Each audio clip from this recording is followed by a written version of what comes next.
Il est entré dans un café comme un client ordinaire, mais un officier de police a décidé de l'humilier et a cassé un œuf juste au-dessus de sa tête. L'endroit entier s'est figé parce que personne ne s'attendait à ce qui se passerait ensuite.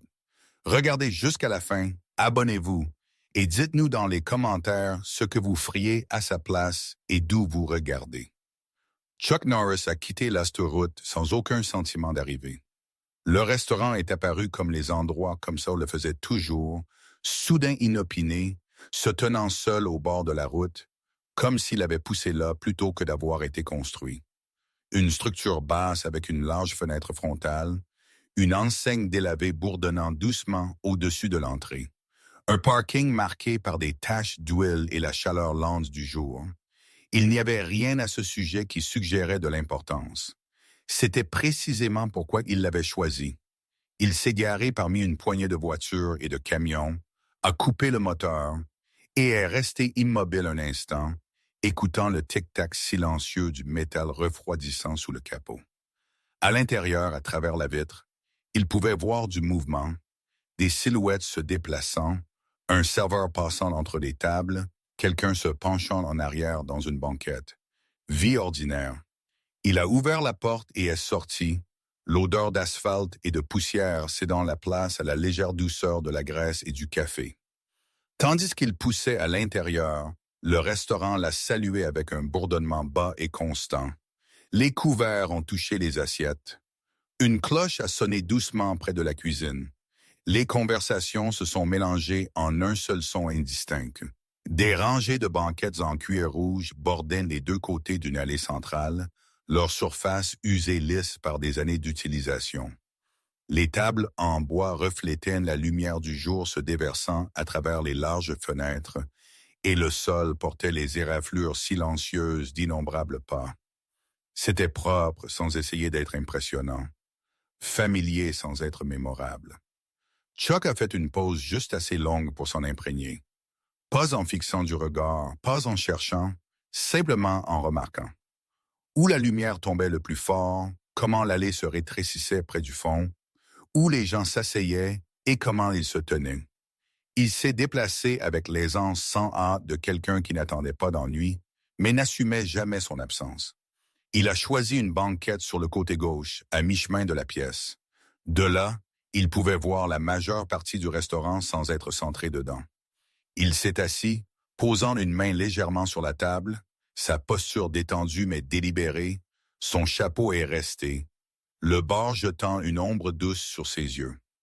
Quand un menu laminé a été posé devant lui, il l'a regardé sans urgence, déjà conscient que la décision importait peu.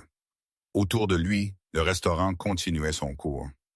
Un couple d'âge moyen a parlé doucement autour d'un café, leurs têtes penchées l'une vers l'autre, comme s'ils gardaient un secret partagé. Un chauffeur de camion s'est assis seul près de la fenêtre, regardant dehors entre les bouchées. Deux jeunes de l'âge de l'université se sont penchés sur leur téléphone, touchant à peine leur nourriture. Près du comptoir, un homme avec un ordinateur portable tapait constamment, des écouteurs en place, détachés de la pièce. Les serveurs se sont déplacés entre les tables avec un rythme rodé. L'un d'eux, un adolescent, à le voir, portait des assiettes avec des mains prudentes et des yeux qui dardaient juste un peu trop souvent. Il était mince, les épaules un peu tendues. Ses mouvements précis d'une manière qui suggérait l'effort plutôt que l'habitude. Quand il a posé un verre, il a vérifié sa position 2 fois avant de s'éloigner. Quand il a dépassé un autre serveur, il a offert un hochement de tête rapide et un sourire retenu, comme si le fait de rassurer exigeait une permission. Chuck l'a remarqué sans se concentrer. Le garçon faisait partie du modèle silencieux de la pièce, rien de plus. Puis, il y avait l'autre présence. L'officier de police s'est assis plus près du centre du restaurant, occupant une banquette avec une aisance qui frôlait la possession. Son uniforme était propre, sa posture décontractée, un bras drapé le long du dossier. Il parlait occasionnellement, sa voix basse mais ferme, le genre qui portait sans effort. Quand il se déplaçait, les autres se déplaçaient aussi. Les serveurs ajustant leur chemin, les clients baissant la voix juste assez pour le reconnaître sans l'admettre. Chuck a enregistré l'officier de la manière dont on remarque un poids ajouté à une balance. Rien d'ouvert, rien d'immédiatement faux, mais l'équilibre de la pièce penche subtilement autour de cette banquette comme si tout le monde avait convenu sans discussion de se déplacer prudemment près d'elle. Le serveur adolescent s'est approché de la table de l'officier, les épaules carrées avec une résolution silencieuse. Il a posé une assiette, a hésité, puis l'a ajustée d'une fraction de pouce. L'officier n'a pas levé les yeux au début. Il a tapé le bord de la table une fois lentement, puis a levé les yeux. L'échange qui a suivi était calme. Il n'y a pas eu de voix élevée, pas de mouvement soudain, mais quelque chose dans l'air s'est tendu. Le garçon est resté immobile, les mains jointes lâchement devant lui, la tête inclinée, juste assez pour écouter. L'officier s'est penché légèrement en avant, son sourire mince, ses mots prononcés avec la confiance de quelqu'un habitué à être obéi. Chuck n'a pas entendu ce qui a été dit. Il n'en avait pas besoin. Il a regardé l'expression du garçon changer, non pas de manière dramatique, mais de petite manière révélatrice. Le resserrement de la mâchoire, le léger abaissement du menton, la manière dont ses doigts se sont recourbés vers l'intérieur, puis se sont détendus à nouveau comme s'il répondait à une instruction qui avait un poids au-delà de sa signification. Le garçon a hoché la tête une fois, puis à nouveau et a reculé. Il s'est tourné vers la cuisine, ses mouvements un peu moins stables qu'avant. En passant devant la banquette de Chuck, ses yeux ont cligné vers le haut un instant, puis se sont détournés. Pas une supplique, pas un défi, juste un regard. Bref et incertain. L'officier est resté où il était, satisfait, sa posture inchangée. Il a pris une gorgée de sa tasse et s'est penché en arrière, scrutant la pièce avec une assurance décontractée.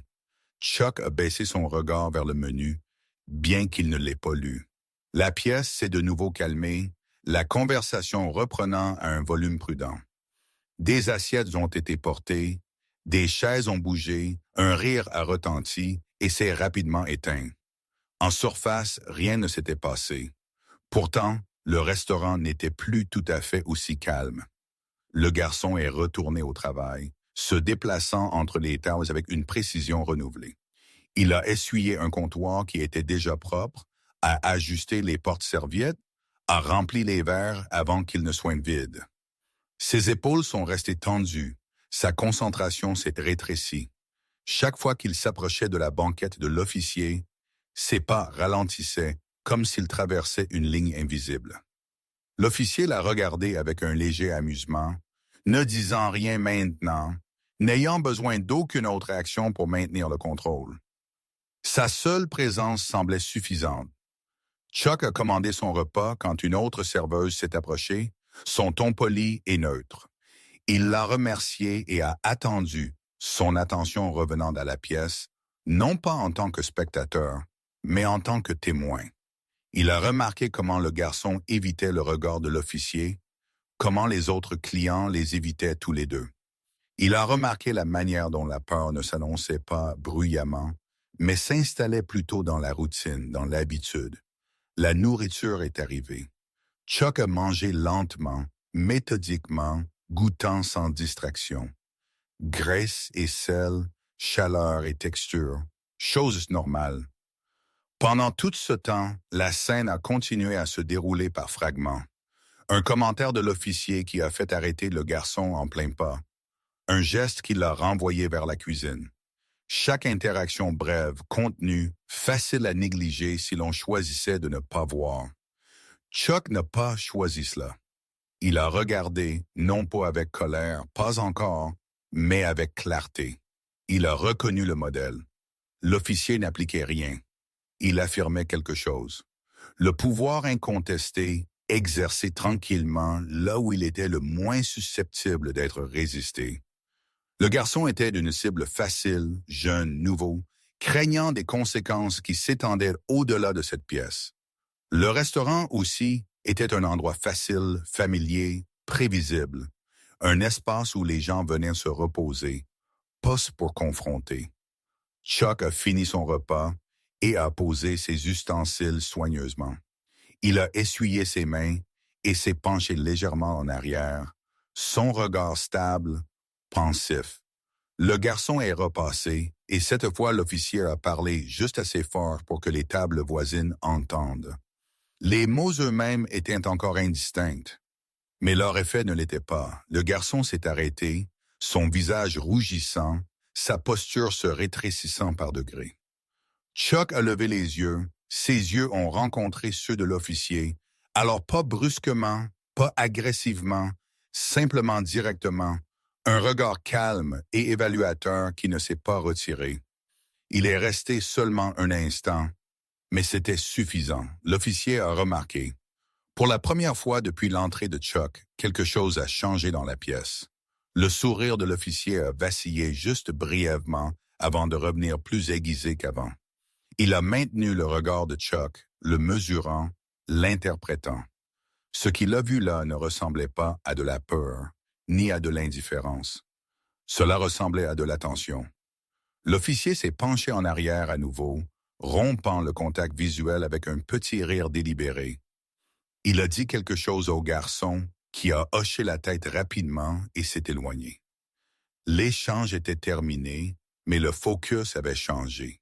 Chuck est resté où il était, extérieurement inchangé.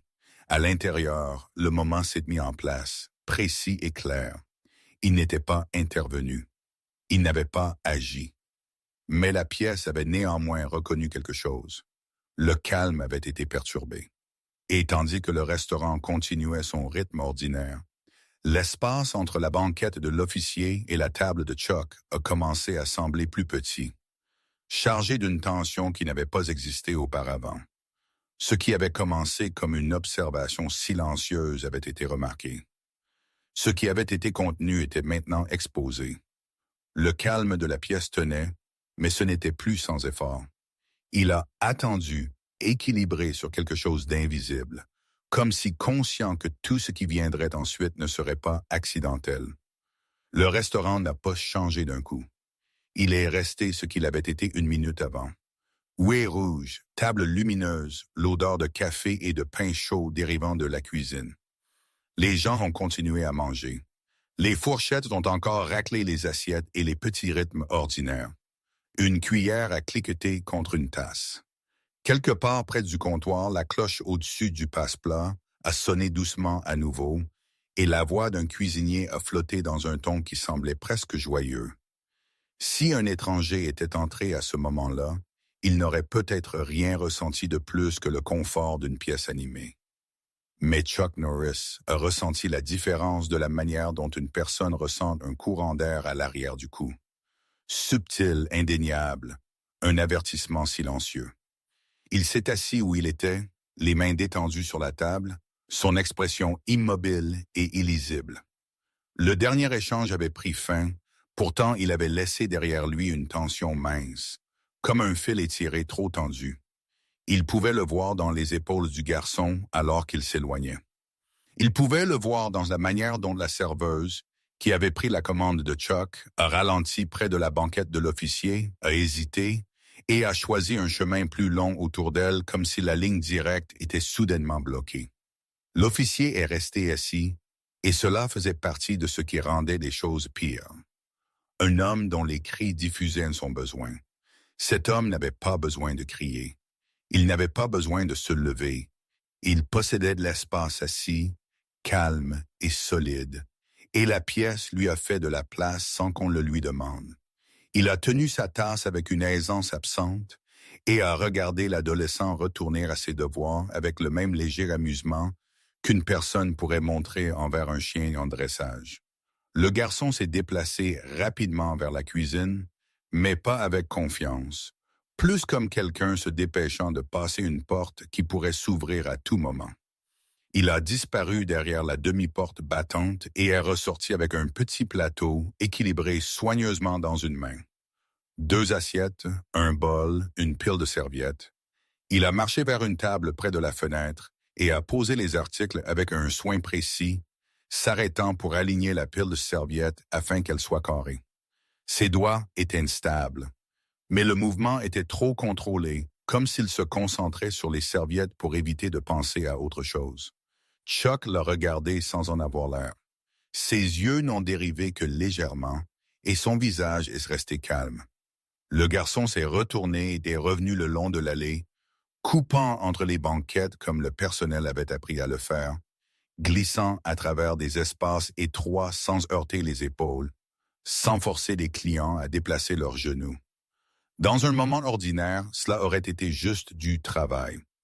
Ici, cela ressemblait à une navigation à travers des dangers. En repassant devant la banquette de l'officier a parlé assez bas pour que la plupart des clients puissent continuer à faire semblant de ne pas entendre. Le son n'était pas fort, mais il a attiré l'attention de la manière dont un couteau tiré tranquillement attire l'attention d'une pièce. Le garçon s'est arrêté aussitôt, comme si les mots avaient un poids physique. Il s'est retourné, sa posture se resserrant. L'officier s'est penché en avant d'une fraction, son expression est restée presque amicale, sa bouche se courbant comme s'il partageait une blague. Le garçon a écouté, les yeux baissés brièvement, puis levés avec une attention forcée. Il a hoché la tête une fois trop rapidement, et le sourire de l'officier s'est aiguisé, satisfait. Ce n'était pas le contenu de l'échange qui importait. C'était la structure, le commandement, la conformité, le contrôle. Le garçon a bougé à nouveau, cette fois vers la cuisine. Il a poussé la porte battante avec un peu trop de force, comme s'il avait besoin de la barrière entre lui et l'officier. La porte a rebondi en avant et en arrière une fois, deux fois, puis s'est stabilisée. Aux tables les plus proches, les gens ont gardé leur attention sur leur repas avec une discipline qui ne semblait pas naturelle. Un homme a remué son café beaucoup trop longtemps. Une femme a tiré les manches de son pull sur ses mains et a regardé le menu comme si elle n'en avait jamais vu auparavant. Le chauffeur de camion près de la fenêtre a tendu la main vers sa salière, puis s'est arrêté, sa main planant au-dessus, semblant oublier pourquoi il avait bougé. Personne n'a rien dit. Ce silence n'était pas la neutralité, c'était une participation. C'était l'air qu'un tyran respire. La nourriture de Chuck est arrivée. La serveuse a posé l'assiette soigneusement et a offert une question polie sur toute autre chose dont il pourrait avoir besoin. Ses yeux ont rencontré les siens un bref instant, puis se sont détournés. Ce n'était pas la peur de lui. C'était la peur d'être vu en train de regarder la mauvaise chose. Chuck lui a fait un signe de tête et a commencé à manger avec le même calme qu'il avait montré en entrant. Il ne s'est pas pressé. Il n'est pas resté. Ses mouvements sont restés mesurés, comme si le rythme de ses mains pouvait empêcher la pièce de basculer dans quelque chose de pire. L'adolescent a émergé à nouveau, portant maintenant un grand verre de thé glacé dans une main et une assiette dans l'autre. Sa bouche était fermée en une ligne qui suggérait qu'il retenait quelque chose. Il s'est approché de la banquette de l'officier, a posé le verre, puis a fait glisser l'assiette en avant. L'officier ne l'a pas touché. Il l'a regardé, puis a regardé le garçon et a dit autre chose. Toujours calme, toujours contrôlé. Le visage du garçon a changé par petits incréments. Une rougeur est montée de son cou vers ses joues, non pas de colère, mais d'humiliation. Il a de nouveau tendu la main vers l'assiette, l'a soulevée et s'est détourné sans protester. Le regard de l'officier l'a suivi, amusé. Le garçon s'est déplacé vers la cuisine, les épaules rentrées, et l'humiliation a semblé suivre comme une ombre. Dans l'embrasure de la porte de la cuisine, le garçon a fait une pause. Pendant une seconde, il a regardé en arrière vers la banquette de l'officier, puis s'est rapidement détourné. Le mouvement était involontaire, comme vérifier un rétroviseur. Après un quasi-accident, il a disparu à l'intérieur. Chuck a coupé sa nourriture lentement et a mâché son hâte. Il a regardé le motif prendre forme, et dans ce motif, il a reconnu quelque chose qu'il avait vu dans des endroits loin des restaurants. Une autorité qui se nourrissait de petites concessions, un pouvoir qui n'avait pas besoin de frapper fort parce qu'il frappait souvent. L'officier n'agressait personne, il cultivait un climat, et les climats façonnent les gens plus efficacement que les coups. Après un instant, le garçon est revenu. Cette fois, il portait la même assiette, mais l'arrangement de la nourriture avait été altéré. Quelque chose d'enlevé, quelque chose de remplacé. Il l'a posé à nouveau avec une précision minutieuse. Ses mains étaient instables, pourtant un léger tremblement restait dans ses doigts. L'officier a inspecté l'assiette comme un homme inspectant un outil, puis a hoché la tête lentement, comme s'il accordait son approbation. Le garçon a exhalé silencieusement et a reculé. Toujours, ce n'était pas fini. Les yeux de l'officier se sont attardés sur le tablier du garçon, sur l'insigne nominatif épinglé dessus. Il a prononcé une autre phrase et les épaules du garçon sont montées et descendues rapidement comme s'il avalait.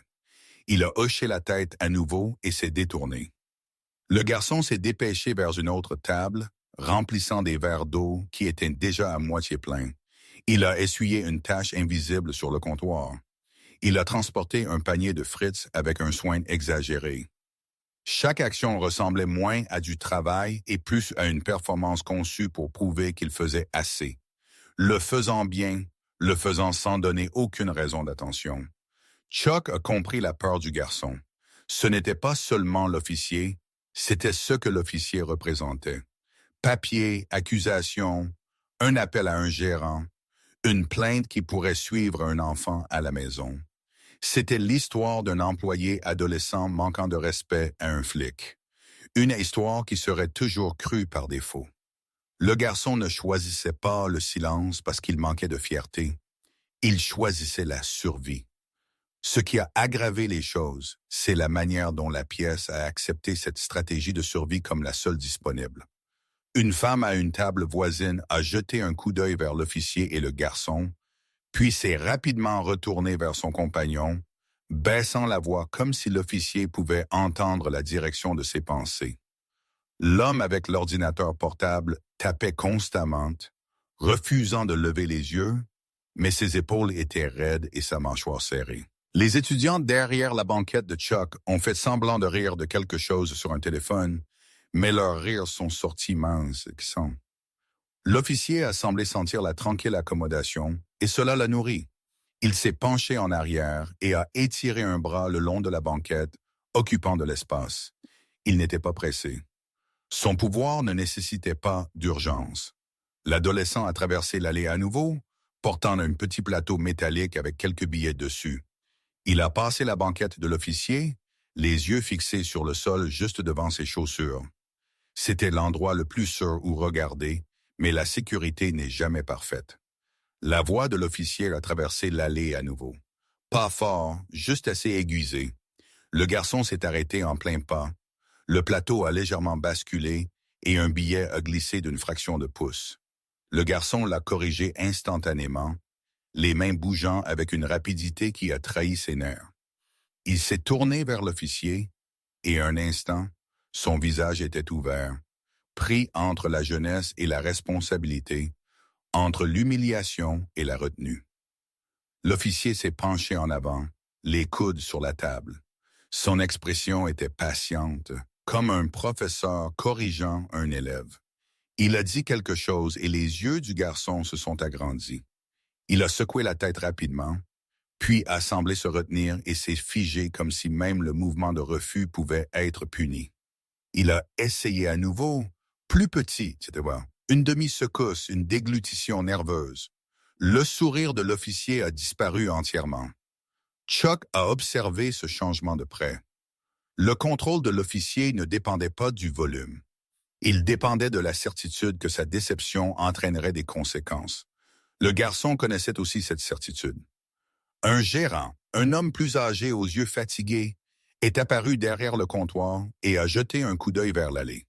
Ses yeux se sont posés sur l'officier, puis sur le garçon. Pendant un instant, l'expression du gérant s'est tendue, et Chuck y a vu quelque chose comme de la résignation. Le gérant n'a pas avancé. Il n'est pas intervenu. Il s'est simplement retourné vers la caisse comme s'il n'avait rien vu du tout. Ce petit refus était plus fort qu'un cri. Le garçon a hoché la tête à nouveau, bien que son visage semblait pâle maintenant, et s'est déplacé vers la cuisine. Ses pas étaient plus rapides, inégaux. Il a poussé la porte battante et a disparu. Chuck a pris une gorgée d'eau, son regard se posant sur le grain du bois de la table un instant tandis qu'il considérait ce qu'il voyait. Ce n'était pas un incident. C'était une routine. Pas une routine que le restaurant voulait, mais une qu'il avait acceptée. L'officier venait d'ici souvent. C'était clair d'après la manière dont le personnel se déplaçait autour de lui. Il connaissait ses schémas. Il savait quand approcher et quand éviter. Il connaissait le coup d'attirer l'attention. Le garçon est revenu 1 minute plus tard portant une tasse de café frais. Il s'est approché de la banquette de l'officier et l'a posée. L'officier l'a regardé et puis, sans élever la voix, a dit quelque chose qui a fait raidir le garçon. Le garçon a tendu la main vers la tasse à nouveau, l'a soulevée et l'a reportée vers le comptoir, son visage brûlant. Quelques clients ont regardé maintenant, ne pouvant plus faire semblant. Leurs yeux ont suivi le garçon, puis sont tombés quand le regard de l'officier a balayé la pièce. Le plaisir de l'officier n'était pas dans le café ou la nourriture. C'était dans la mécanique fluide de l'obéissance. L'assiette de Chuck était à moitié finie, mais il s'est retrouvé à goûter moins et à observer plus. Il a regardé comment les mouvements du garçon sont devenus plus petits, plus prudents, plus préoccupés. Il a regardé comment le garçon a commencé à faire des erreurs seulement parce qu'il essayait trop fort de ne pas en faire. Il a regardé comment l'officier utilisait ses erreurs comme carburant. Quand le garçon est revenu avec une tasse de café corrigée, sa main était plus stable. Il l'avait forcé à l'être. L'officier a accepté la tasse en remercié. Il l'a tenu un instant et puis, comme s'il testait quelque chose, l'a incliné légèrement, laissant quelques gouttes se répandre sur la table. Les yeux du garçon se sont baissés vers le déversement. Il a attrapé une serviette aussitôt, l'essuyant rapidement. Trop rapidement, comme si la vitesse pouvait effacer l'insulte. L'officier a regardé avec un sourire doux et a dit quelque chose qui a fait hocher la tête du garçon à nouveau. Chuck a senti la colère silencieuse monter en lui. Pas explosive, pas imprudente, mais lourde et contrôlée. Il l'a reconnue comme la même colère qui vient quand une règle a été enfreinte. Pas une règle écrite, mais une humaine. Le garçon n'était pas corrigé. Il était diminué. L'officier s'est penché en arrière à nouveau, satisfait du petit déversement dans la réponse immédiate. Le garçon s'est éloigné et a failli entrer en collision avec la serveuse portant un plateau. Elle s'est rétablie à la dernière seconde, équilibrant les assiettes avec une habileté rodée. Ses yeux ont clignoté vers la banquette de l'officier, puis vers le garçon. Sa bouche s'est tendue. Pas parler, elle est passée. Le garçon a fait une pause derrière la banquette de Chuck, peut-être pour se ressaisir, peut-être pour compter ses respirations. Pendant un instant, ses mains ont reposé sur le dossier de la banquette. Chuck pouvait sentir dans la manière dont le garçon se tenait là qu'il essayait de devenir invisible. Puis le garçon a bougé à nouveau, revenant à un circuit de danse. Le regard de l'officier a erré et un instant, il s'est posé sur Chuck. Pas directement, pas de manière conflictuelle, mais comme un doigt tapotant une surface pour tester sa dureté. Chuck a rencontré ce regard sans changer son expression. Calme, stable, présent. La bouche de l'officier s'est légèrement courbée et il a détourné le regard à nouveau. Il avait remarqué l'attention de Chuck plus tôt et maintenant il semblait la peser comme s'il décidait si cela importait. Le garçon s'est approché de l'officier une fois de plus, cette fois avec une petite assiette, peut-être un plat d'accompagnement ou un remplissage, quelque chose de routinier. En atteignant la banquette, son pied s'est légèrement accroché au bord du tapis de l'allée. L'assiette a basculé. Une tache de sauce a glissé vers le bord. Le garçon l'a corrigé instantanément, mais une goutte est tombée sur la table. La pièce a semblé inhalée. L'officier a regardé la goutte de sauce comme si c'était une preuve dans une affaire. Il a levé les yeux vers le garçon et l'amusement tranquille sur son visage s'est estompé en quelque chose de plus froid. Il a parlé toujours bas, mais le ton s'est aiguisé. Le garçon s'est figé, ses joues ont rougi, puis se sont vidées. Il a de nouveau tendu la main vers une serviette, essuyant la table par des mouvements rapides et frénétiques, trop forts, comme s'il frottait de la culpabilité elle-même. L'officier a levé une main, ne touchant pas le garçon, mais le maintenant en place d'un geste. Il a prononcé une autre phrase. Les yeux du garçon ont cligné vers la cuisine, vers le gérant, vers l'autre serveuse. N'importe où pour de l'aide. Personne n'a bougé. Le gérant a fait semblant d'organiser des reçus. La serveuse a fait semblant de vérifier un numéro de table. Les clients ont fait semblant de se concentrer sur leurs assiettes. Le garçon a regardé l'officier et a hoché la tête, ses lèvres pressées si fortement qu'elles sont devenues blanches. Chuck a observé ce moment attentivement. C'était le même moment qu'il avait vu dans d'autres contextes quand une personne réalise que personne ne vient. Et cette réalisation change quelque chose à l'intérieur. Le garçon n'a pas pleuré. Il n'a pas crié. Il a accepté ce qu'il pensait inévitable. Cette acceptation était la vraie blessure. L'officier s'est penché en arrière et a soulevé sa tasse, prenant une lente gorgée, comme si la goutte de sauce avait été un inconvénient mineur. Mais Chuck pouvait voir la satisfaction dans les yeux de l'officier. Il avait rappelé au garçon et à la pièce la hiérarchie. Il leur avait rappelé sans une scène, sans un rapport, sans aucun risque pour lui-même. Chuck a posé sa fourchette. Il ne s'est pas levé. Il n'est pas intervenu. Pas encore. Il a compris quelque chose que les clients autour de lui ne comprenaient pas. S'il intervenait trop tôt, il deviendrait l'histoire et l'officier deviendrait la victime, et le garçon resterait piégé. La force de l'officier résidait dans le fait de tordre les situations en récits qui le protégeaient. Chuck est resté silencieux, et dans ce silence, il a recueilli les détails nécessaires. La posture de l'officier, les réponses du garçon, l'évitement du gérant, l'alarme retenue de la serveuse, le silence du restaurant, les positions dans la pièce, les lignes invisibles de la peur.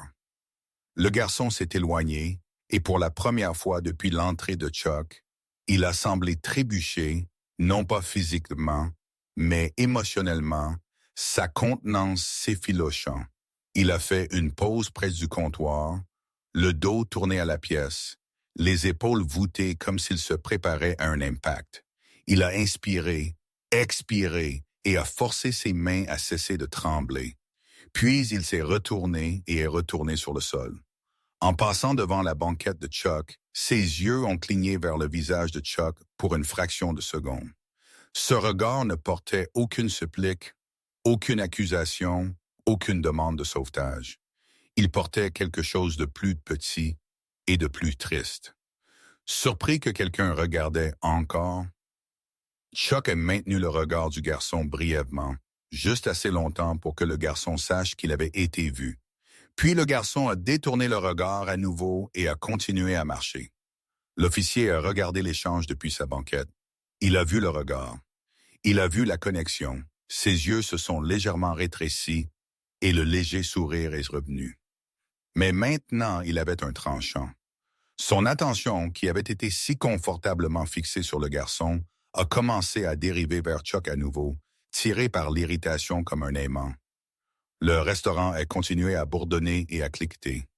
Les assiettes ont bougé, le café a coulé, la cloche a sonné dans la cuisine. Tout l'ordinaire a persisté. Pourtant, la pression dans la pièce avait changé de forme. Ce n'était plus seulement l'officier et l'adolescent. Un troisième élément était entré dans l'équation. La présence stable et inébranlable de quelqu'un qui n'a pas détourné le regard. Chuck a fini son repas et a essuyé ses mains. Il n'est pas parti. Il s'est assis un instant de plus, laissant la pièce se calmer autour de lui, son expression toujours calme. De l'autre côté de l'allée, l'officier s'est déplacé sur son siège, inclinant légèrement son corps comme pour avoir une meilleure vue. Ce qui avait commencé comme une observation silencieuse était devenu quelque chose que l'officier ne pouvait pas ignorer. Et dans ce calme lent et contre nature, Chuck pouvait sentir la prochaine étape approcher, aussi certaine que le temps. L'officier ne tolérerait pas d'être regardé. Pas par un garçon qui ne pouvait pas riposter, et surtout pas par un homme qui refusait de montrer de la peur. La pression qui avait été appliquée sans bruit commençait à chercher un nouvel exutoire. Le restaurant est resté lumineux et ordinaire, plein de banquettes rouges à la lumière du jour. Mais sous cette surface ordinaire, La pièce se préparait à choisir un camp. Le moment ne s'est pas annoncé. Il n'y a pas eu de son aigu, pas de mouvement soudain qui marquait un début clair. Il est arrivé de la manière dont la réalisation le fait souvent, tranquillement, avec un changement si léger qu'il aurait pu être manqué si ce n'était la tension déjà enroulée dans la pièce. L'officier s'était habitué à la conformité du garçon, à la manière dont le restaurant se pliait autour de lui sans protestation. Ce qui le troublait maintenant n'était pas la défiance, mais l'absence de celle-ci d'une direction différente. Chuck Norris est resté assis, sa posture inchangée, sa présence stable. Il avait fini de manger, pourtant il n'avait pas cherché son portefeuille ni fait signe de partir. Il est resté, non pas comme un défi, mais comme une constante. Son regard s'est déplacé à travers le restaurant avec une calme délibération, enregistrant le mouvement et la réaction sans se fixer. Quand ses yeux sont revenus vers l'officier, ils ne se sont pas détournés. Ils ne se sont pas durcis. Ils sont simplement restés. L'officier l'a senti avant de le comprendre pleinement.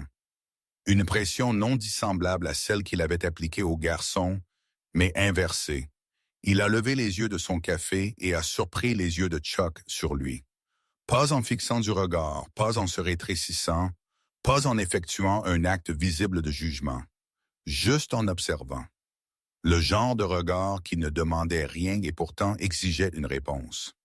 Pendant une fraction de seconde, l'expression de l'officier a vacillé. Le sourire qui était venu si facilement avant s'est aminci, puis s'est réaffirmé avec plus d'effort. Il a maintenu le regard de Chuck, l'évaluant de la manière dont il pourrait évaluer un suspect lors d'un interrogatoire. Cherchant des signes, des nerfs, les marqueurs habituels de soumission, il n'en a trouvé aucun. Il n'y avait pas de tension sur le visage de Chuck, pas d'impatience, pas de défi, seulement une attention qui, plus que tout le reste, le troublait. L'officier s'est penché en arrière, rompant le contact visuel avec un léger rire qui semblait assez décontracté pour passer pour de l'aisance. Il a tourné légèrement la tête, s'adressant à nouveau au garçon, avec une remarque destinée à réaffirmer l'ordre original des choses. Le garçon, qui venait de revenir de la cuisine avec un chiffon à la main, s'est raidi et s'est dépêché, ses yeux clignant vers la banquette de l'officier avant de se baisser à nouveau. L'officier a parlé doucement et le garçon a hoché la tête. L'échange a été bref, mais il a servi son but. L'officier avait besoin de se rappeler et de rappeler à la pièce que son autorité fonctionnait toujours. Le garçon s'est éloigné, les épaules tendues, et a disparu vers le comptoir pour s'occuper d'une autre tâche. Chuck a regardé l'attention de l'officier suivre le garçon un instant, puis revenir comme si tiré par une irritation qui n'avait pas été résolue. Chuck n'a pas baissé les yeux. Il n'a pas incliné la tête. Il est resté immobile, sa présence n'offrant aucune réaction que l'officier puisse saisir. Les doigts de l'officier ont tapé une fois contre la table. Un petit mouvement impatient. Il avait traité avec la peur toute sa carrière. Il savait comment elle sentait, comment elle bougeait. Il savait comment la provoquer, comment l'exploiter, comment l'utiliser comme levier. Ce qui était assis en face de lui dans l'allée maintenant ne sentait pas la peur. Ça ne sentait rien du tout. L'officier s'est levé. Le mouvement était sans hâte, presque paresseux. Il a glissé hors de la banquette avec l'aisance de quelqu'un qui n'attendait pas de résistance, a redressé son uniforme et est entré dans l'allée centrale. Les conversations ont vacillé autour de lui, ne s'arrêtant pas net, mais baissant de volume comme si la pièce elle-même essayait de ne pas attirer l'attention. La serveuse à l'autre bout du restaurant a ralenti, ajustant sa prise sur le plateau qu'elle portait. L'homme avec l'ordinateur portable a finalement levé les yeux, ses doigts faisant une pause au-dessus des touches. L'officier a fait quelques pas le long de l'allée, s'arrêtant près de la banquette de Chuck, mais pas directement devant elle. Il a incliné son corps légèrement, présentant un profil décontracté, comme s'il se contentait d'étirer ses jambes. Sa présence a rempli l'espace étroit entre les tables, forçant les clients proches à rentrer leurs genoux. Il a jeté un coup d'œil autour de lui, reconnaissant la pièce avec un regard qui n'invitait aucun défi. Chuck est resté assis, ses épaules détendues, ses mains reposant lâchement sur la table. Il a senti le changement de proximité, l'intrusion calculée dans son espace personnel. Il n'a pas bougé pour faire de la place. Il ne s'est pas penché en arrière. Il a simplement levé les yeux, son regard de niveau. L'officier lui a souri, un sourire assez exercé pour paraître amical, tout en portant une pointe de menace. Il a dit quelque chose d'un ton qui suggérait une blague, quelque chose qui aurait pu valoir un rire nerveux à quelqu'un d'autre. Chuck n'a pas répondu. Il n'a pas souri. Il n'a pas froncé les sourcils. Il n'a pas répondu du tout. Le silence s'est installé entre eux, plus lourd que toute parole prononcée. Le sourire de l'officier s'est tendu. Il s'attendait à quelque chose. Confusion, agacement, embarras. Le silence n'était pas sur sa liste. Le silence ne lui donnait pas de levier. Le silence a donné à la pièce le temps de regarder. L'officier a déplacé son poids et a jeté un bref coup d'œil vers le garçon qui était maintenant au comptoir, faisant semblant de réorganiser une pile de reçus. Le garçon a senti le regard et s'est raidi, ses mains ralentissant comme s'il attendait à travers de l'eau épaisse. L'attention de l'officier est revenue à Chuck. Il a dit quelque chose d'autre, cette fois un peu plus pointu. L'humour dedans s'est aiguisé en un tranchant. Chuck a écouté sans réagir. Il n'a pas détourné le regard. Il ne s'est pas levé. Il a permis aux mots de passer comme s'ils étaient un son sans signification. L'officier s'est penché plus près, baissant la voix. C'était sa portée préférée, l'espace où l'autorité devenait personnelle. D'ici, il pouvait menacer sans crier, intimider, sans que des témoins prétendent avoir entendu quoi que ce soit. Il a parlé à nouveau, et cette fois les mots portaient une note de provocation indubitable. Les yeux de Chuck n'ont pas changé, mais quelque chose dans leur immobilité a fait hésiter l'officier, ne serait-ce que pour un battement de cœur. Il s'est redressé à nouveau, l'agacement clignotant sur son visage avant d'être effacé. Il a ri légèrement, comme s'il était amusé par sa propre remarque, et a reculé d'un pas. Autour d'eux, le restaurant a retenu son souffle. Le chauffeur de camion près de la fenêtre s'était tourné entièrement maintenant, son repas oublié. Le couple à la banquette voisine s'est assis rigide, les fourchettes suspendues à mi-chemin de leur bouche. La serveuse est restée immobile, plateau équilibré contre sa hanche, les yeux dartants entre l'officier et Chuck. L'officier n'avait pas encore atteint ce qu'il voulait. Il pouvait le sentir. La pièce ne s'était pas alignée derrière lui comme elle le faisait habituellement. Le garçon avait encore peur, oui, mais la peur seule n'était pas suffisante. Il avait besoin d'un spectacle, quelque chose d'indéniable, quelque chose qui réaffirmerait la hiérarchie, non seulement pour le garçon, mais pour cet homme tranquille qui refusait de détourner le regard. L'officier s'est retourné vers sa banquette, a récupéré son café et a pris une longue gorgée. Il avait l'air pensif, comme s'il considérait son prochain mouvement. Puis il a posé la tasse et a jeté un coup d'œil vers la cuisine, ses yeux s'attardant sur la porte battante. Le garçon a émergé un instant plus tard, portant un petit panier de petits pains enveloppés dans un tissu. Alors que le garçon s'approchait d'une autre table, l'officier a parlé à nouveau, l'appelant d'un geste qui était presque paresseux. Le garçon a changé de direction aussitôt, ses pas s'accélérant en s'approchant de la banquette de l'officier. Il a posé le panier et a attendu, les mains jointes fermement devant lui. L'officier n'a pas parlé des petits pains. Il s'est adressé au garçon, son ton calmement trompeur. Le garçon a hoché la tête, a murmuré quelque chose d'inaudible et a tendu la main pour ajuster le panier. L'officier a secoué la tête lentement comme s'il était déçu.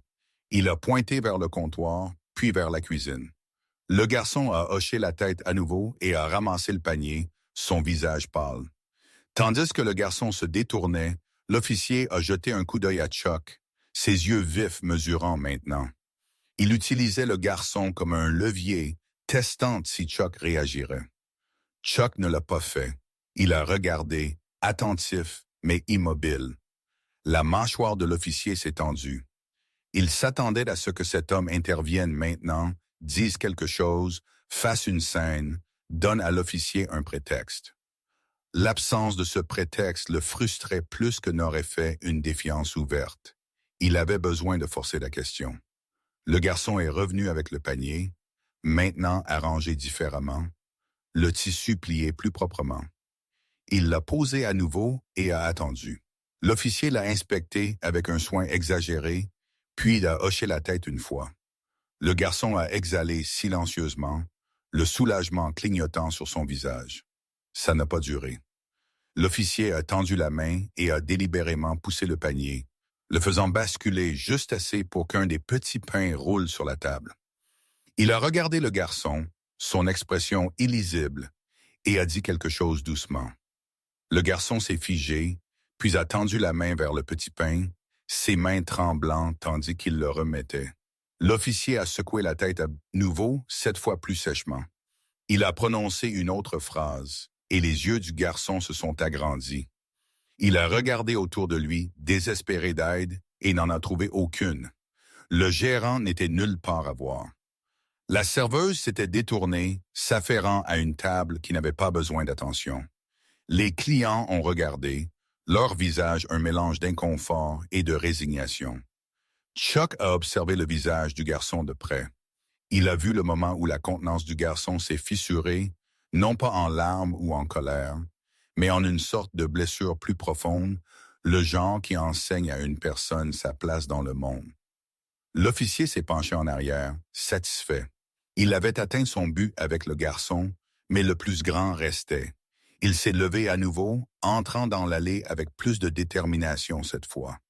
Ses mouvements étaient plus lents, délibérés, conçus pour attirer les regards. Il s'est arrêté directement devant la banquette de Chuck, assez près pour que Chuck puisse sentir le café sur son souffle. L'officier a posé une main sur le bord de la table de Chuck, les doigts écartés. C'était un geste territorial, un rappel de présence physique. Il a regardé Chuck et a parlé d'un ton qui n'était plus en plaisantant. Chuck a rencontré son regard, imperturbable. L'officier a senti un scintillement de colère maintenant, aigu et inattendu. Il s'est redressé, retirant sa main de la table, et a ri à nouveau, plus fort cette fois. Le rire a porté, faisant tourner les têtes. C'était le son d'un homme réclamant l'attention. Il a dit quelque chose qui a provoqué quelques gloussements nerveux de l'autre bout du restaurant, plus par réflexe que par amusement. Puis il a tourné légèrement la tête, s'adressant à la pièce autant qu'à Chuck. Il a fait un geste vague, comme s'il incluait tout le monde dans la conversation. Chuck n'a pas répondu. Il n'en avait pas besoin. Son silence était déjà devenu une déclaration. Les yeux de l'officier se sont rétrécis. Il avait essayé la subtilité. Il avait essayé la proximité. Ni l'un ni l'autre n'avait produit le résultat désiré. L'homme calme en face de lui est resté inchangé, et cette stabilité ressemblait à un défi qu'il ne pouvait ignorer. L'officier a reculé d'un pas, balayant le restaurant du regard. Son regard s'est posé sur le comptoir où un petit bol d'œufs était assis, attendant d'être utilisé dans la cuisine. Il s'y est attardé un instant, puis a ramené son attention sur Chuck. Un sourire a rampé sur son visage, plus lent cette fois, plus délibéré. Le garçon se tenait près du comptoir, regardant du coin de l'œil, un nœud de terreur se formant dans sa poitrine. Il a senti le changement, la manière dont la concentration de l'officier s'est aiguisée. Il a compris à un niveau instinctif que ce qui allait arriver serait pire et que cela ne le concernerait plus. Chuck a également ressenti le changement. Il l'a reconnu comme le moment où l'intimidation cède la place au spectacle. L'officier n'était plus content du contrôle silencieux. Il voulait quelque chose de visible, quelque chose qui effacerait l'inconfort que l'attention de Chuck lui avait causé. La pièce a semblé se resserrer autour de cette réalisation. Les clients se sont légèrement penchés en arrière dans leur banquette, comme s'ils essayaient de créer de la distance sans bouger.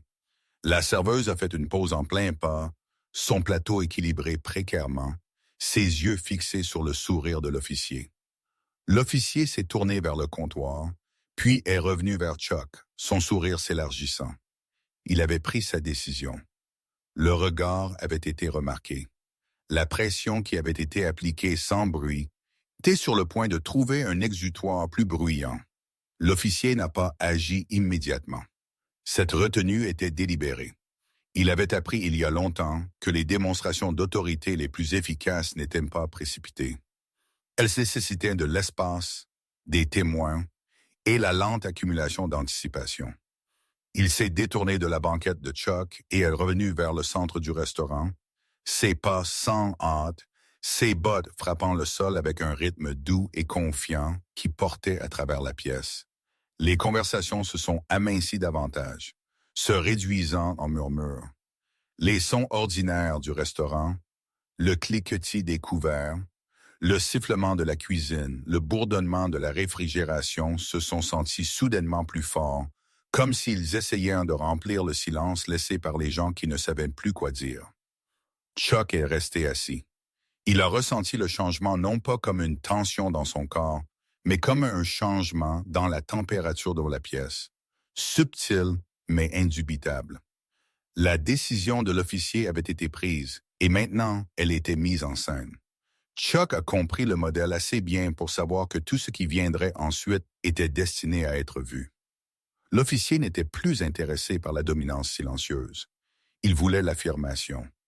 L'officier s'est arrêté près de sa banquette et a posé une main sur le dossier de celle-ci, revendiquant l'espace à nouveau. Il a jeté un coup d'œil autour, établissant un bref contact visuel avec plusieurs clients, comme s'il faisait l'inventaire de son public. Certains ont détourné le regard aussitôt. D'autres ont maintenu son regard une seconde trop longtemps, puis l'ont baissé, leurs expressions fixées dans une neutralité prudente.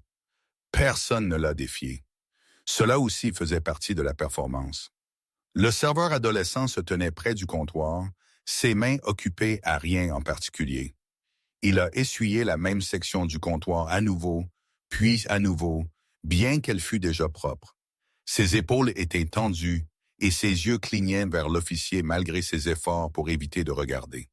Il a senti que l'attention s'était détournée de lui, mais cela n'a pas apporté de soulagement. Cela a apporté une peur d'un genre différent. Quand le pouvoir bougeait, il bougeait rarement doucement. L'officier a parlé, élevant la voix juste assez pour la première fois pour qu'elle porte au-delà de sa banquette. Ce n'était pas un cri. Il n'avait pas besoin de l'être. Le ton était conversationnel, presque léger, la manière dont quelqu'un pourrait parler en racontant une histoire. Les têtes se sont tournées malgré elle. La serveuse a fait une pause près de la fin de l'allée, son plateau équilibré contre sa hanche, son visage soigneusement composé. Le gérant planait près de la caisse enregistreuse, faisant semblant de se concentrer sur la paperasse tout en gardant l'officier dans sa vision périphérique. L'officier a fait un geste vers la banquette de Chuck d'un balayage décontracté de sa main, comme s'il le présentait. Il a dit quelque chose qui a provoqué quelques sourires mal à l'aise de l'autre bout du restaurant. L'humour, si on peut l'appeler ainsi, a atterri inégalement. Certaines personnes ont ri parce qu'elles pensaient qu'elles devaient le faire. D'autres n'ont pas ri du tout. Chuck a levé les yeux, rencontrant le regard de l'officier sans hâte. Il n'a pas répondu. Il n'en avait pas besoin. Les mots de l'officier n'étaient pas une invitation à la conversation. Ils étaient un appât. L'officier a fait un pas de plus, réduisant à nouveau la distance. Cette fois, il ne s'est pas penché discrètement. Il s'est positionné carrément dans l'allée, la bloquant complètement. Les clients des deux côtés se sont déplacés sur leurs sièges, rentrant leurs jambes pour éviter le contact. L'allée est devenue une scène, et l'officier s'est tenu à son centre. Il a parlé à nouveau, sa voix toujours calme mais plus ferme maintenant, imprégné de l'assurance qui vient de savoir qu'on ne sera pas contredit. Il a posé une question, de nature rhétorique, et a jeté un coup d'œil autour de lui comme s'il invitait de l'accord. Un homme près de la fenêtre et hoché la tête par réflexe. Une femme au comptoir a laissé échapper un court rire nerveux. La bouche de l'officier s'est courbée de satisfaction. Le serveur adolescent a fait un pas en arrière involontaire. Il a senti la pièce tourner, a senti l'attention se fixer pleinement sur l'interaction se déroulant dans l'allée. L'officier ne s'affirmait plus simplement. Il rappelait à toutes les personnes présentes les conséquences de se démarquer. Chuck s'est légèrement déplacé sur son siège, ajustant sa posture, non pas pour reculer, mais pour s'installer plus fermement. Ses mouvements étaient économiques, contrôler. Il ne se préparait pas. Il s'enracinait. L'officier a remarqué. Ses yeux se sont rétrécis un instant avant qu'il ne lisse à nouveau son expression. Il a posé une main sur le bord de la table de Chuck, les doigts écartés, la revendiquant comme il avait revendiqué la banquette plus tôt. Le geste était familier, exercé. C'était destiné à rappeler à Chuck que ce n'était pas un territoire neutre. L'officier a dit autre chose, cette fois plus près. Sa voix baissait juste assez pour paraître intime. Chuck pouvait l'entendre clairement. Il a écouté sans réagir, laissant les mots passer sur lui. Il ne s'est pas levé pour eux. Il ne s'est pas dérobé devant eux. Il a laissé le silence s'étirer ensuite. Ce silence a troublé l'officier plus que n'importe quelle réplique ne l'aurait fait. Il a retiré sa main de la table et s'est redressé, l'irritation clignotant brièvement sur son visage.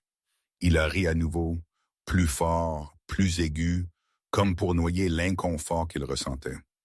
Il s'est détourné de Chuck et s'est adressé à la pièce à nouveau, son ton changeant en une explication simulée. Il a parlé de respect, de connaître sa place, de la facilité avec laquelle les gens oubliaient les règles quand ils pensaient que personne ne regardait. Ces mots étaient assez vagues pour paraître raisonnables. Mais ses yeux continuaient de revenir à Chuck, mesurant si le message atterrissait.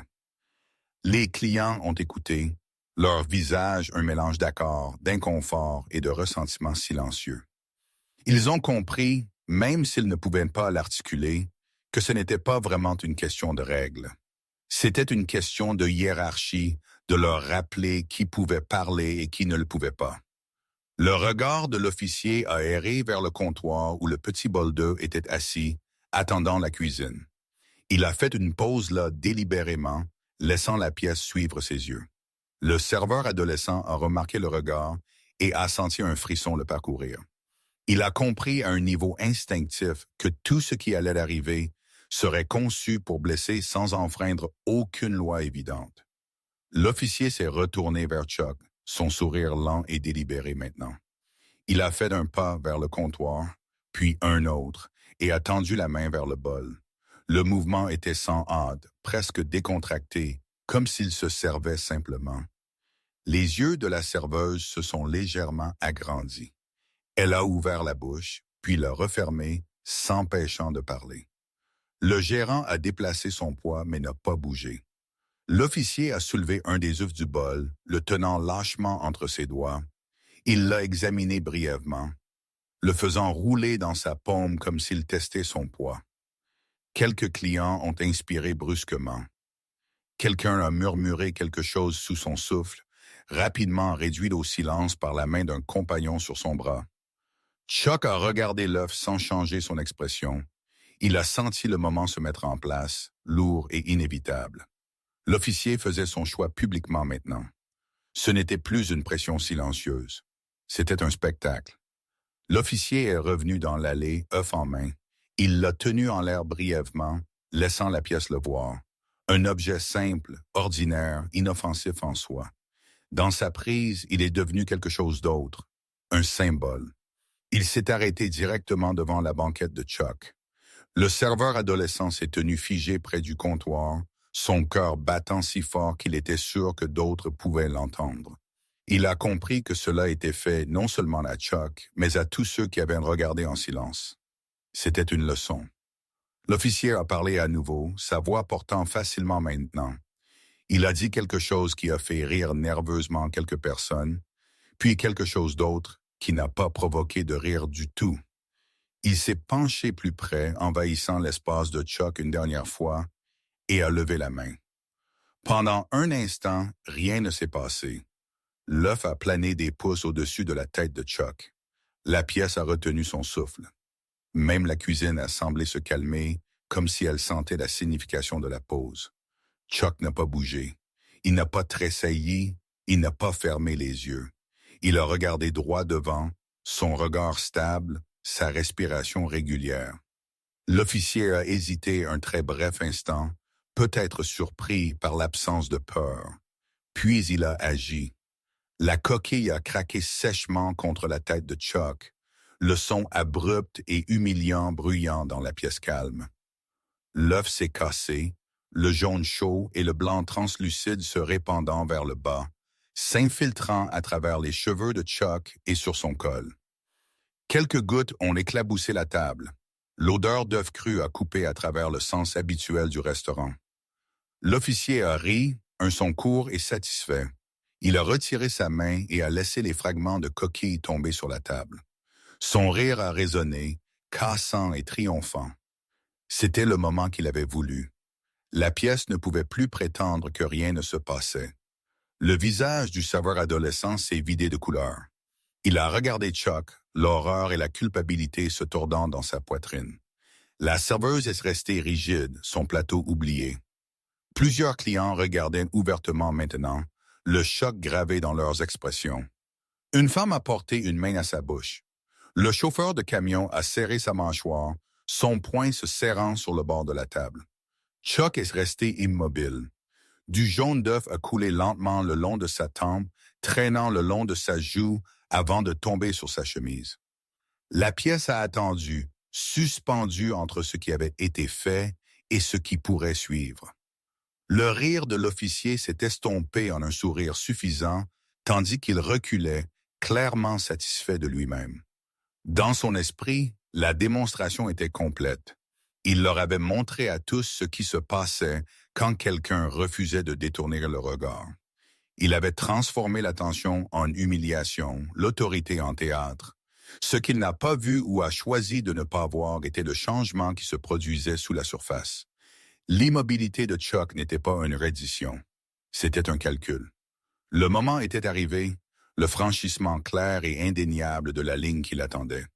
Le silence maintenant signifierait le consentement. L'inaction signifierait que la leçon que l'officier avait l'intention de donner resterait incontestée. L'œuf a continué à couler chaque goutte marquant le temps. Et dans ce calme lourd et stupéfait, l'équilibre de la pièce a de nouveau changé. Se préparant à un renversement, l'officier ne pouvait pas encore l'imaginer. Pendant un battement de cœur après que l'œuf se soit brisé, le restaurant a semblé perdre sa notion du temps. Le son n'a pas disparu, mais il s'est atténué comme si la pièce elle-même avait tressailli. Le léger sifflement de la cuisine, le cliquetis lointain d'une assiette posée trop fort, le bourdonnement discret de la réfrigération, tout cela s'est retiré à l'arrière-plan. Ce qui restait était la vue d'un homme assis immobile avec des œufs crus glissant lentement sur le côté de son visage et la compréhension partagée par toutes les personnes présentes que quelque chose d'irréversible venait de se produire. Chuck Norris n'a pas bougé. Il n'a pas levé la main pour s'essuyer le visage. Il n'a pas cligné des yeux pour chasser le jaune qui rampait vers son œil. Il s'est assis comme avant, les épaules carrées, le dos droit, les mains posées sur la table. L'immobilité n'était pas passive. C'était délibéré, contenu et lourd d'intention. L'œuf a coulé de sa ligne de cheveux à son col, s'imprégnant dans le tissu de sa chemise, laissant des taches jaunes qui semblaient presque obscènes par leur visibilité. L'officier s'est tenu un pas en arrière maintenant, son rire s'estompant en un sourire suffisant. Il a regardé l'œuf tomber comme si c'était la preuve de quelque chose. Preuve que son autorité fonctionnait toujours. Preuve qu'aucune quantité d'observation silencieuse ne pouvait s'opposer à l'humiliation publique. Il a jeté un coup d'œil autour du restaurant, mesurant les réactions, savourant le choc sur les visages autour de lui. C'était ce qu'il voulait. Des témoins, un silence imposé par l'embarras plutôt que par la seule peur. Une femme près du comptoir a couvert sa bouche avec les deux mains, les yeux grands ouverts. Le chauffeur de camion près de la fenêtre a reculé sa chaise d'un pouce, puis s'est arrêté, incertain de se lever ou de rester assis. Le couple qui avait chuchoté plus tôt s'est assis rigide maintenant, leurs mains figées en plein mouvement au-dessus de leurs assiettes. Même l'homme avec l'ordinateur portable a regardé ouvertement, son écran oublié, ses doigts ne faisant plus semblant de taper.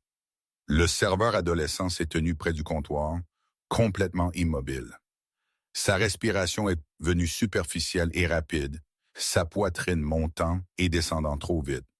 Il a ressenti un sentiment écrasant de culpabilité, irrationnel mais accablant, comme si ce moment était en quelque sorte de sa faute. L'humiliation avait commencé avec lui. Après tout, l'officier s'était assuré que tout le monde comprenne cela. C'était ce qui se passait quand les gens ne connaissaient pas leur place. La serveuse, tenant toujours son plateau, a déplacé son poids inconsciemment, comme si elle se préparait à un impact invisible. Son visage ne montrait aucune hystérie, aucune réaction dramatique, seulement un choc humain retenu. Elle avait vu des clients impolis avant.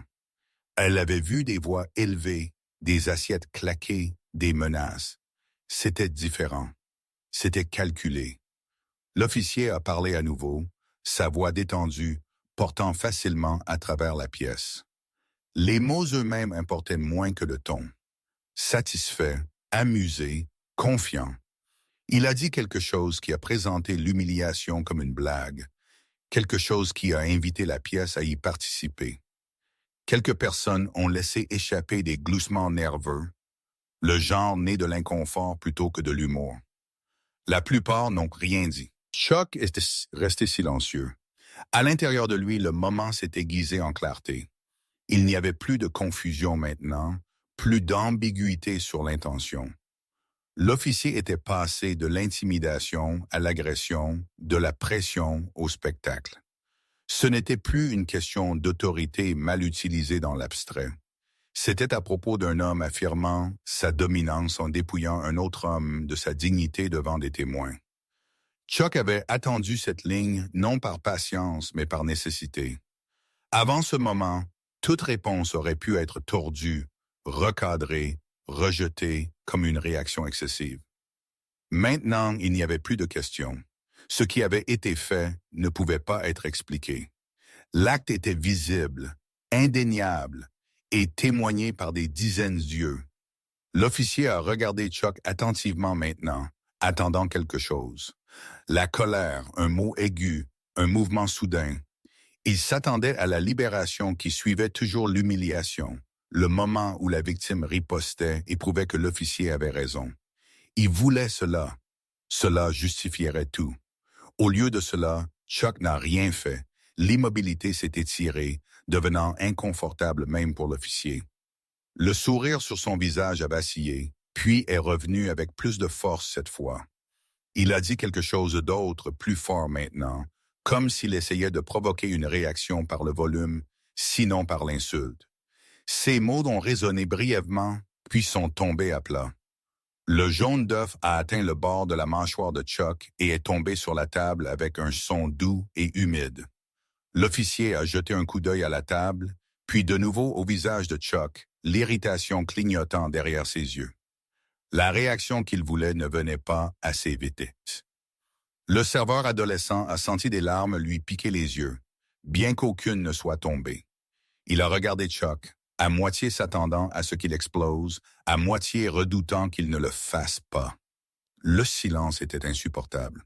Cela ressemblait à se tenir au bord de quelque chose de vaste et de sombre, attendant de voir qui tomberait.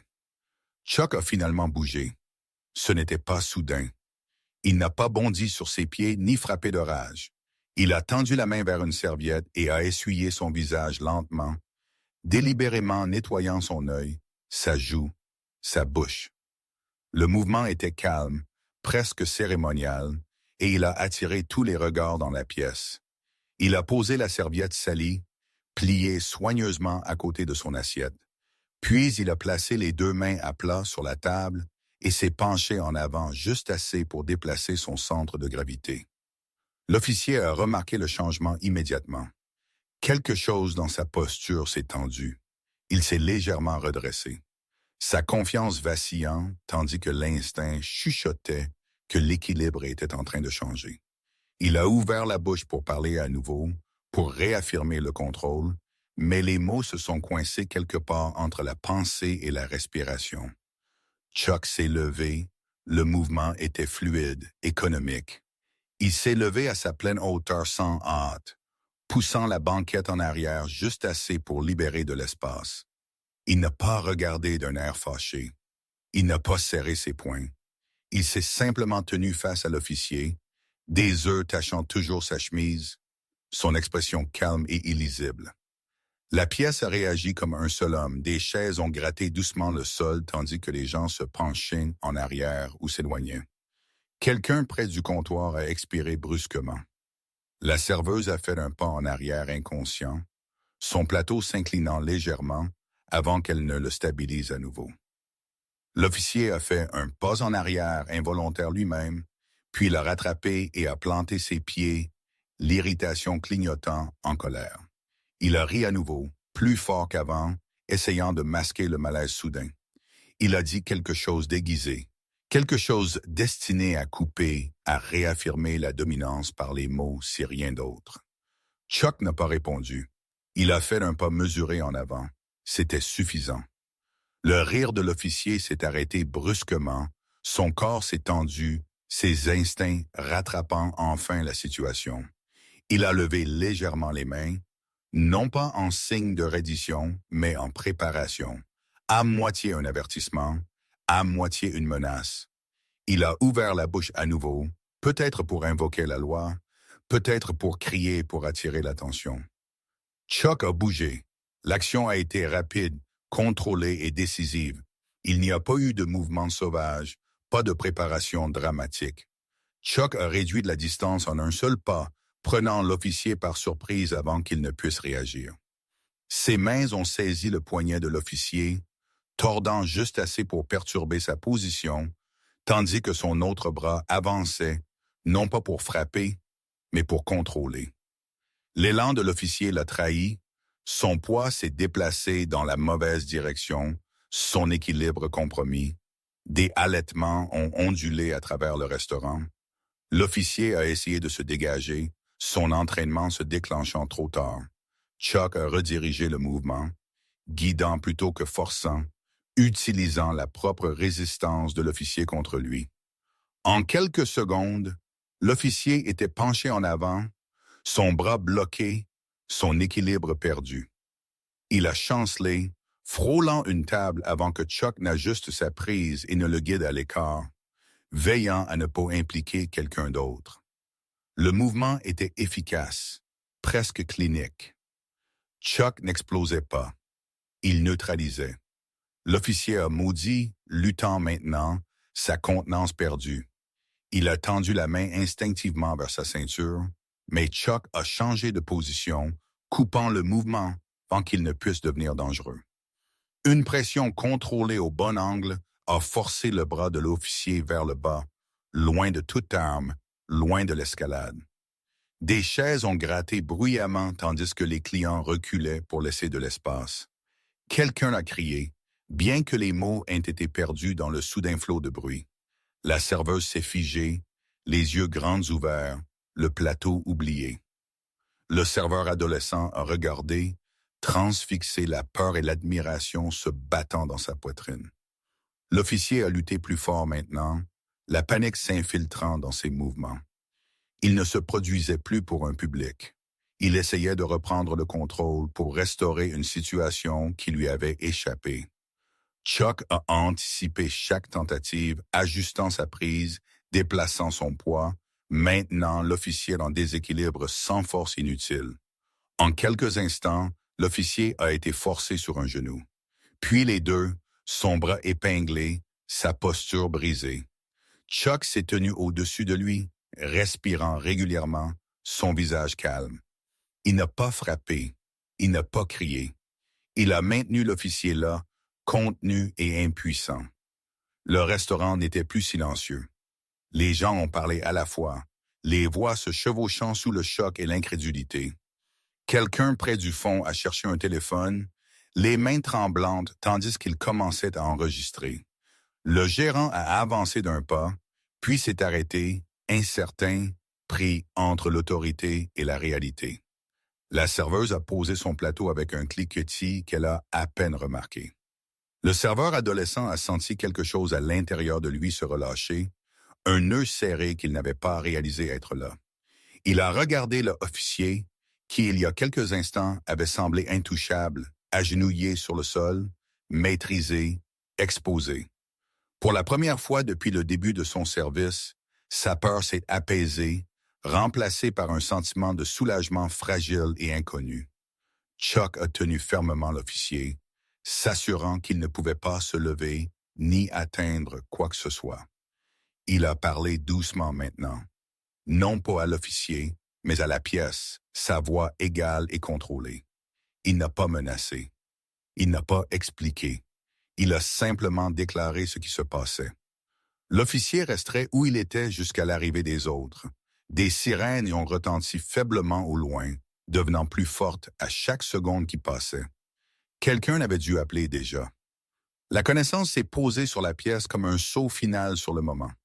L'officier a cessé de lutter, sa respiration venant difficile et inégale, son visage brûlé par la colère et l'humiliation.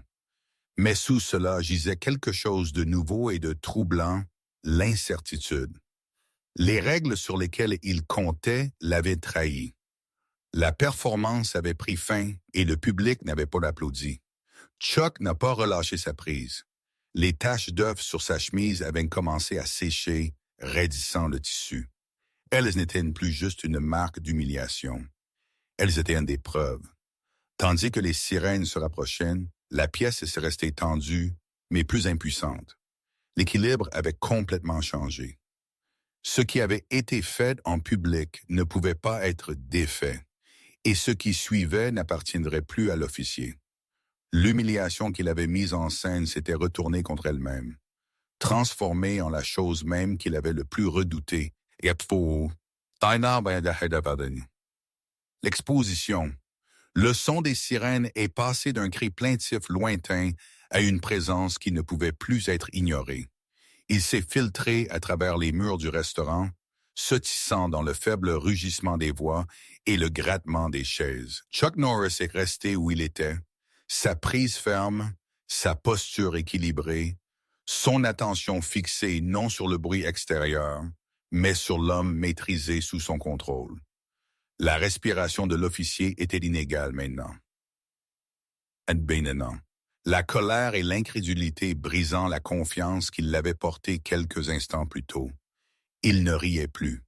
Il ne se produisait plus. Il a enduré. Chuck a ajusté sa position légèrement, déplaçant son poids pour que le centre de gravité de l'officier reste compromis. C'était un mouvement subtil, pratiqué et précis, assurant que toute tentative soudaine de se lever ou d'atteindre échouerait avant même de commencer. Il était prudent de ne pas causer de douleur inutile, mais également prudent de ne pas laisser de place à la résistance. Ce n'était plus un combat, c'était un confinement. La pièce autour d'eux a semblé s'étendre, comme si les murs avaient été poussés vers l'extérieur par la force de ce qui venait de se produire. Les clients se sont levés de leur banquette avec prudence, incertains de s'approcher ou de garder leur distance. Certains planaient près de leur table, les mains moitié levées, comme si prêts à intervenir ou à reculer selon ce qui se passerait ensuite. D'autres sont restés assis, regardant ouvertement maintenant, ne faisant plus semblant de se concentrer sur leur repas. Le silence qui avait jadis protégé l'officier s'était brisé, remplacé par une conscience collective tendue. Le serveur adolescent s'est tenu près du comptoir, ses yeux fixés sur la scène se déroulant dans l'allée. Ses mains tremblaient légèrement, mais il n'a pas détourné le regard. La peur qui l'avait accablé plus tôt n'avait pas disparu, mais elle avait changé de forme. Ce n'était plus la peur d'être ciblé, d'être silencieusement écrasé sans recours. C'était la peur qui vient quand quelque chose de longtemps supprimé éclate enfin au grand jour, apportant des conséquences impossibles à prédire. Sous cette peur, cependant, quelque chose d'autre a bougé. Soulagement, prudent et fragile. La serveuse a enfin bougé, se déplaçant soigneusement autour d'une table pour obtenir une vue plus claire. Elle a posé son plateau sur le comptoir, ses mouvements délibérés, son expression composée, mais tendue. Elle a regardé Chuck et l'officier avec l'attention concentrée de quelqu'un qui comprenait que ce moment définirait ce qui viendrait ensuite. Elle avait vu des situations dégénérer avant, mais jamais comme ça. Jamais avec un renversement aussi net. L'officier a bougé sous la prise de Chuck, la testant avec une soudaine et désespérée poussée de force. Chuck l'a senti instantanément et a réagi sans hésitation, redirigeant l'effort et forçant l'officier à redescendre. Le mouvement était efficace, presque réflexe, et il s'est terminé avec le bras de l'officier épinglé plus sûrement qu'avant. Une expiration nette s'est échappée des lèvres de l'officier, suivie d'une série de malédictions murmurées qui ne portaient aucune autorité. Chuck s'est penché légèrement, sa voix basse et stable, destinée uniquement à l'homme sous lui. Il n'a pas menacé. Il n'a pas insulté. Il a simplement fait comprendre par le ton et la présence que toute résistance supplémentaire ne changerait rien. L'officier est devenu silencieux. Sa mâchoire serrée, ses yeux dardaient vers l'entrée comme s'il cherchait du secours. La sirène s'est arrêtée brusquement dehors. Les portières de voiture ont claqué. Des pas lourds se sont approchés, rapides et déterminés. Le son a traversé le restaurant comme une lame, aiguisant chaque nerf. Les conversations sont tombées dans un murmure. Quelqu'un près du fond a chuchoté un nom, puis est redevenu silencieux. La porte s'est ouverte et 2 officiers en uniforme sont entrés, suivis de près par un 3e. Leur présence a altéré la pièce instantanément. Là où le premier officier avait rempli l'espace d'une autorité sans contrôle, ces nouveaux venus ont apporté quelque chose de différent. Structure, procédure, le poids de la supervision. Leurs yeux ont balayé le restaurant, prenant en compte les chaises renversées, le groupe de clients, l'homme maîtrisé sur le sol. Pendant une fraction de seconde, leur attention s'est fixée sur leur collègue. Un instinct les a tirés vers lui. Leurs mains se sont déplacées vers leur ceinture, leurs corps se sont tendus, mais ils n'ont pas agi immédiatement. Ils ont regardé Chuck, la position de ses mains, la manière contrôlée dont il maintenait l'officier au sol. Ils ont regardé les visages des gens autour d'eux, les téléphones levés en enregistrement, les expressions qui racontaient une histoire avant qu'un mot ne soit prononcé. Un des officiers a parlé, sa voix ferme mais mesurée, demandant ce qui s'était passé. Chuck n'a pas relâché sa prise. Il n'a pas répondu immédiatement. Il a attendu, s'assurant que la situation restait stable, qu'aucun mouvement soudain ne rallumerait le chaos. Quand il a parlé, ses mots étaient calmes, concis, dépouillés d'émotion. Il a expliqué que l'officier l'avait agressé et qu'il le tenait jusqu'à l'arrivée des secours. L'officier maîtrisé a protesté bruyamment, sa voix se brisant d'indignation tandis qu'il essayait de réaffirmer sa version des événements. Il a accusé Chuck de l'avoir attaqué sans raison, de résister à l'autorité, de créer une perturbation. Ces mots se sont déversés en une ruée, désespéré de regagner le contrôle narratif avant qu'il ne lui échappe complètement. Les officiers ont écouté, leurs expressions illisibles. L'un d'eux a jeté un coup d'œil vers les clients et a levé légèrement la main, signalant le silence. Il a demandé si quelqu'un avait vu ce qui s'était passé. Pendant un instant, personne n'a bougé. L'ancienne habitude de silence menaçait de se réaffirmer. L'instinct d'éviter l'implication tirant au bord de la pièce. Puis le serveur adolescent a fait un pas en avant. Son mouvement était petit, mais il portait du poids. Il s'est tenu près du comptoir, ses épaules aussi carrées qu'il pouvait le gérer.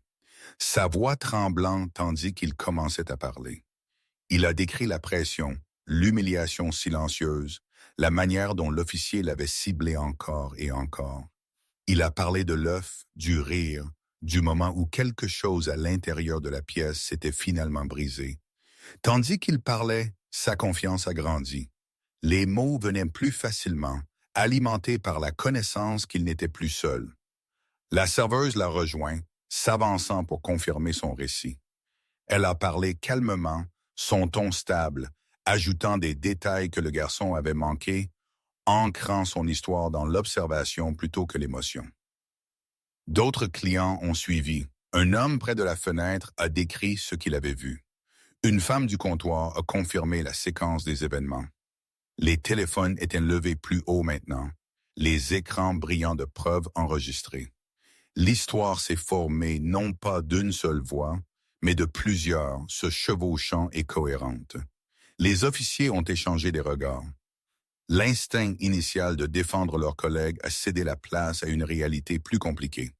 La preuve était trop visible, trop immédiate pour être écartée.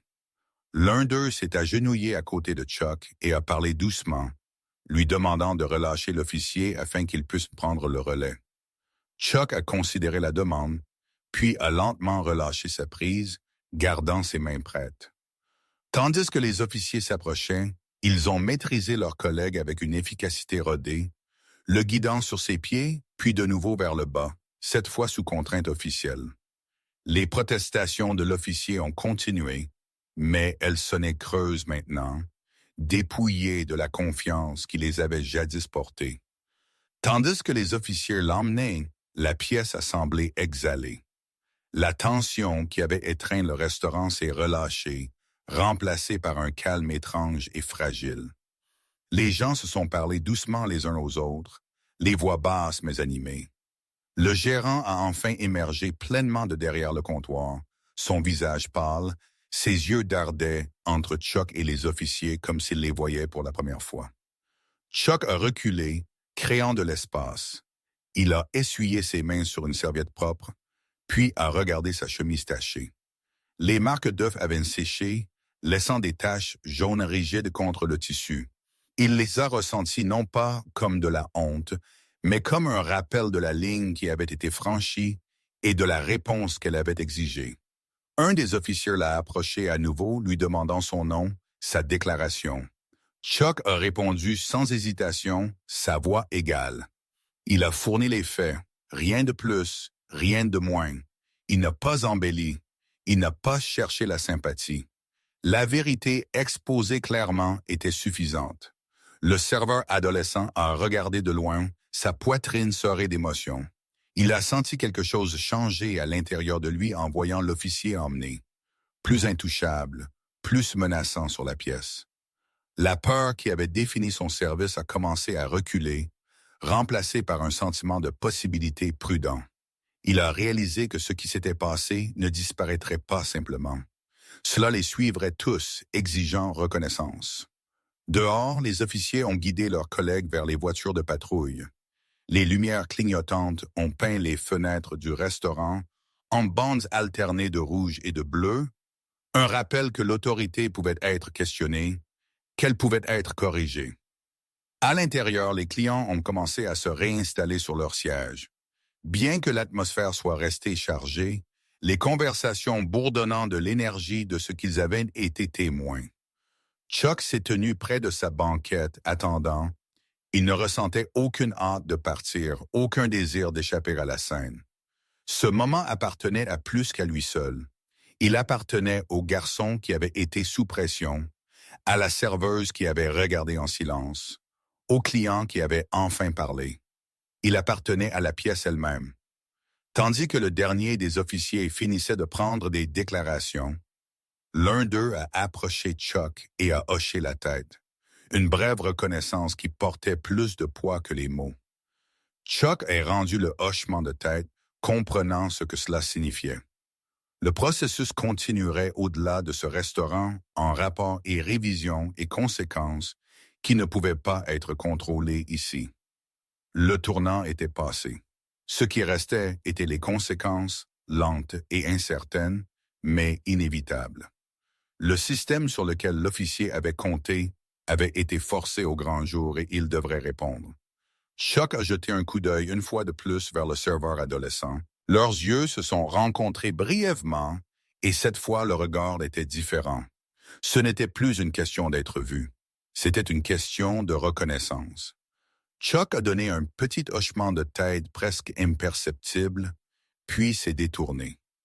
Le restaurant, toujours lumineux à la lumière du jour, se tenait altéré par ce qui s'était passé entre ses murs. Le calme qui est revenu n'était pas le même qu'avant. Il portait la mémoire maintenant, et avec elle la possibilité de changement. Les voitures de patrouille se sont éloignées une par une, leurs lumières s'estompant dans le trafic de l'après-midi jusqu'à ce que les fenêtres du restaurant ne reflètent rien d'autre que le ciel et les nuages passants. Les sirènes étaient parties, pourtant leur écho a semblé s'attarder dans la pièce, un son fantôme tissé dans la mémoire de ce qui venait de se produire. La porte s'est fermée doucement derrière le dernier officier, et pendant un instant, personne n'a bougé, comme si le bâtiment lui-même attendait la permission de retourner à son rythme ordinaire. Ça n'est pas venu facilement. Chuck Norris s'est tenu près de sa banquette, la raideur des œufs séchés marquant toujours sa chemise. Il ne ressentait aucune envie de l'essuyer immédiatement. Les taches étaient devenues une partie de la scène, un rappel visible que quelque chose s'était passé ici qui ne pouvait être réduit à une rumeur ou un malentendu. Il a regardé autour du restaurant, prenant en compte les visages qui avaient jadis évité ses yeux, et les rencontrait maintenant ouvertement, prudemment, avec quelque chose de proche du respect. Le gérant a enfin avancé, ses mouvements hésitants, son expression tendue d'un mélange de soulagement et de malaise. Il a remercié Chuck doucement, les mots sonnant inadéquats même à ses propres oreilles. Chuck l'a reconnu d'un petit hochement de tête, comprenant que la gratitude n'était pas le but. Ce qui importait était ce qui se passerait ensuite. Après que l'adrénaline se soit estompée et que la paperasse ait commencé, le serveur adolescent s'est tenu près du comptoir, son tablier tordu légèrement dans